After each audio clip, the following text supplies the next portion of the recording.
Bonjour et bienvenue à Donneur de sens, un balado original d'Emma Québec.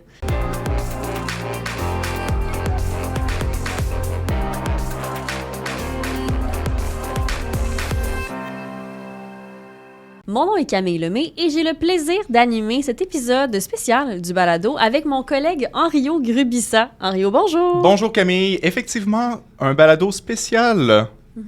On va pas parler des autres secteurs d'activité comme qu'on a fait dans les précédents balados. On va parler de la Fondation Emma Québec, puisque oui, Emma Québec a une fondation. Et pour en parler, nous avons avec nous en studio la directrice générale de la Fondation, Lise Plante. Lise, bonjour. Bonjour! Je trouve ça important cet épisode-là parce qu'il n'y a pas beaucoup de gens, j'ai l'impression, qui savent qu'elle existe, la Fondation Emma Québec, ou encore ce qu'elle fait, ce qu'elle soutient, ou comment ils peuvent y contribuer. C'est pour ça qu'on est là aujourd'hui. Peut-être pour mettre la table d'entrée de jeu, on pourrait répondre à la fameuse question de départ qui est « C'est quoi le rôle de la Fondation Emma Québec? » Alors, le rôle de la Fondation Emma Québec, en fait, c'est d'appuyer la mission, sa mission à Emma Québec.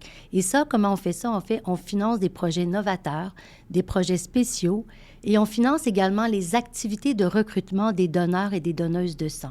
Alors, depuis 25 ans, la Fondation est partenaire d'Emma Québec. Alors, comment on est partenaire? En fait, on amasse des sous, on ramasse des fonds, on amasse de l'argent pour supporter Emma Québec dans sa mission. En fait, en finançant soit les activités des bénévoles, en fait, qui recrutent les donneurs et les donneuses de sang ou de plasma. Et on va également financer des projets novateurs, des projets, je vous dirais, spéciaux. À titre d'exemple, on peut parler de la Banque de lait maternel. OK. Alors, ça fait déjà 10 ans et c'est la Fondation qui a financé ce beau projet-là. Alors, le médical, les médecins ont cogné à la porte d'Emma Québec. Ils ont dit, avec votre expertise, on aurait besoin que vous puissiez nous aider à offrir ce qu'il y a de mieux pour nos petits prématurés. Et parlons justement, mais comment ces projets-là sont choisis? Donc là, tu viens de mentionner, c'est les médecins, c'est les hôpitaux qui cognent à la porte de la Fondation d'Emma Québec. Et comment on choisit tous ces beaux projets? En fait, c'est toujours Emma Québec. En fait, les projets, souvent, nous, la Fondation, on va les supporter sur des projets, je dirais, des projets spéciaux, des projets novateurs qui vont faire un peu la différence dans la vie des receveurs.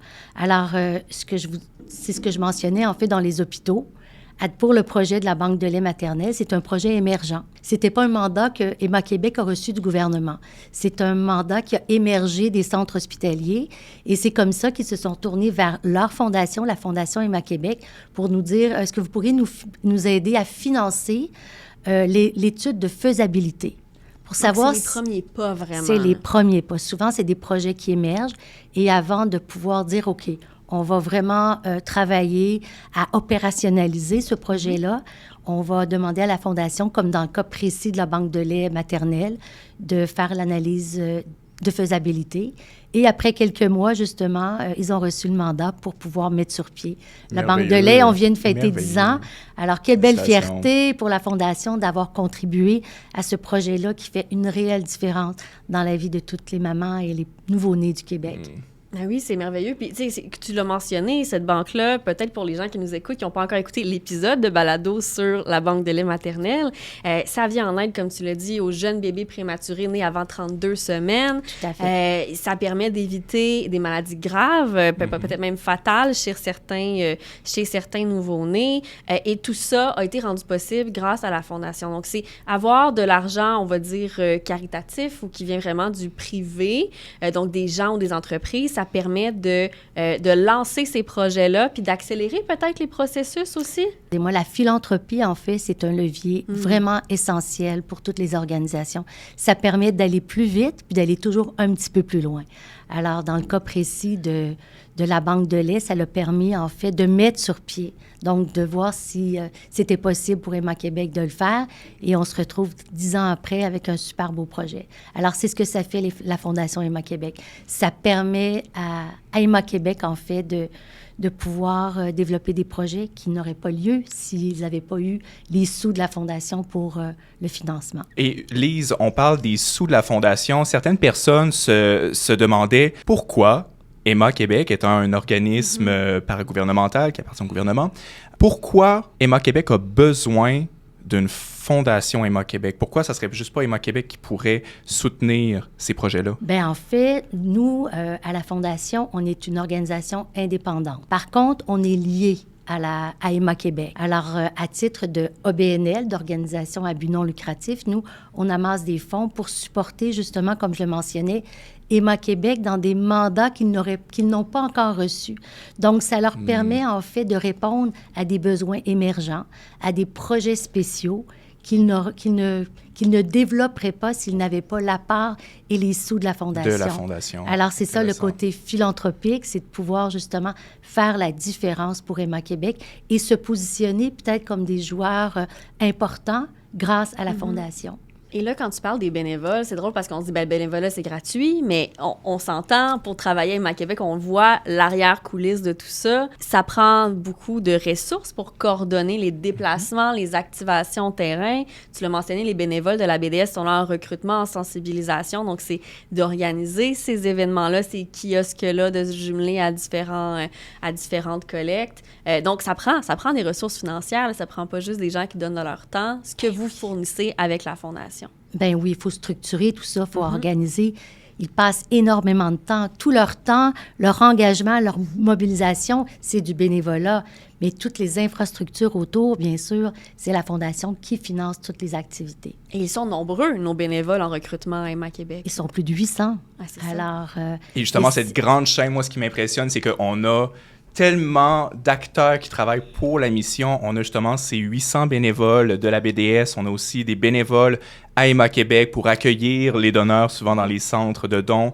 Nous avons aussi les comités organisateurs qui, eux aussi, sont bénévoles, qui organisent des collectes de sang dans soit l'université, soit dans le centre municipal. Donc, tous ces gens-là donnent du temps pour, ultimement, les receveurs. Et ils sont plus de 3000. Ah oui. Wow. Ah non, c'est immense. C'est du monde, c'est du monde. Oui. Puis justement, là, on parle de donner des bénévolats. Si les gens qui nous écoutent voudraient soutenir la Fondation Emma Québec, de quelle manière est-ce qu'on peut la soutenir? Bon, là, il y a les dons monétaires, je suppose. Comment est-ce que ça fonctionne pour s'impliquer auprès de la Fondation? Bien, en fait, c'est sûr que la Fondation va solliciter pour des dons monétaires. Alors, il y a d'un côté Emma Québec, c'est les dons en sang, des dons en plasma, des dons en produits biologiques. Et il y a la Fondation où là, on va faire la sollicitation au niveau des dons en argent. Parce que, comme vous le savez, 3 % seulement de la population va donner du sang. Alors, les 97 % autres ont la possibilité de faire un don à la Fondation Emma Québec, bien sûr, si c'est leur cause. Alors, oui, ils peuvent faire un don en allant sur notre site Internet, fondationemmaquebec.qc.ca, ou bien ils peuvent, bien sûr, participer à nos événements. Parce qu'on a des événements tout au long de l'année, que ce soit des cocktails bénéfices, que ce soit des événements, des marches. Alors, on invite tous les gens à venir participer. Alors, parfois, c'est ça, participer, c'est un engagement. Tu peux faire aussi des activités par tiers. Tu peux décider d'organiser une course, d'inviter tes amis à participer à la course et amasser des fonds pour la Fondation. Faire ça, là. Bien oui. Pour ma fête, par exemple, je pourrais décider de donner ma fête à la cause et de dire j'organise une activité bénéfice en partenariat avec la Fondation Emma Québec. Tout à fait. Et ce sont qui, justement, les gens qui donnent à la Fondation ou qui organisent des événements, qui contribuent? Est-ce que ce sont des particuliers comme nous? Est-ce que c'est des entreprises? À quoi ça ressemble à peu près une personne qui donne à Emma Québec? En fait, c'est des hommes et des femmes de tous les âges, je vous dirais. C'est sûr que le donateur moyen a peut-être 50 ans, un peu qui est le donateur, en fait, de notre fondation. 50 % hommes, 50 % femmes. Quand même. Ce sont des particuliers. Il y a aussi des grandes entreprises, des fondations privées qui veulent faire la différence en donnant à la Fondation. Je pense que tu nous as dressé un beau portrait de tout ce que la Fondation a soutenu, de ce que vous soutenez de manière générale. J'ai envie peut-être de conclure sur ta vision à toi de la Fondation, parce que tu es arrivée en poste depuis quelques années, mais pas si longtemps que ça, avec un regard tout frais, extérieur. C'est quoi, justement, ta vision pour les prochaines années de la Fondation Emma Québec? Bien, je pense que la Fondation va continuer à être un partenaire stratégique et de plus en plus essentiel à Emma Québec. En fait, pour plusieurs raisons. Que ça soit, comme je le mentionnais plus tôt, au niveau du financement de recrutement de donneurs de sang et de plasma.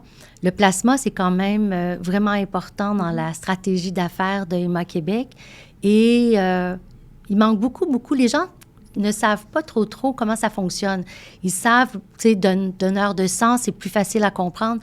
Alors, je pense que la Fondation va jouer un rôle beaucoup plus important pour éduquer et donner de la formation pour aider Emma Québec à augmenter un peu leur autonomie au niveau du plasma, des donneurs de plasma au Québec. Du côté de la recherche, je suppose qu'il y a aussi certains projets particulièrement excitants qui s'en viennent pour la Fondation et qui te tiennent à cœur? Tout à fait. On a le beau projet RHD Fétal, en fait, qui va faire une réelle différence dans la vie des mamans. Et avec le projet RHD Fétal, en fait, c'est que Emma Québec a développé un test pour connaître le groupe sanguin du bébé. Oh, OK. Alors, Emma Québec est pionnier en Amérique du Nord, c'est important de le dire, dans le développement de ce test-là qui va être disponible dès 2026. Merci, Lise Plante. Je rappelle, tu es directrice générale de la Fondation Emma Québec. Pour les gens qui nous écoutent, qui voudraient savoir comment ils peuvent soutenir la Fondation, avoir plus d'informations, ils se rendent sur le site web de la Fondation, donc fondationemmaquebec.qc.ca. Et puis sinon, écoutez, on se voit peut-être dans un prochain événement de la Fondation, qui sait? Merci beaucoup de m'avoir accueilli aujourd'hui. Merci, Lise. Au revoir.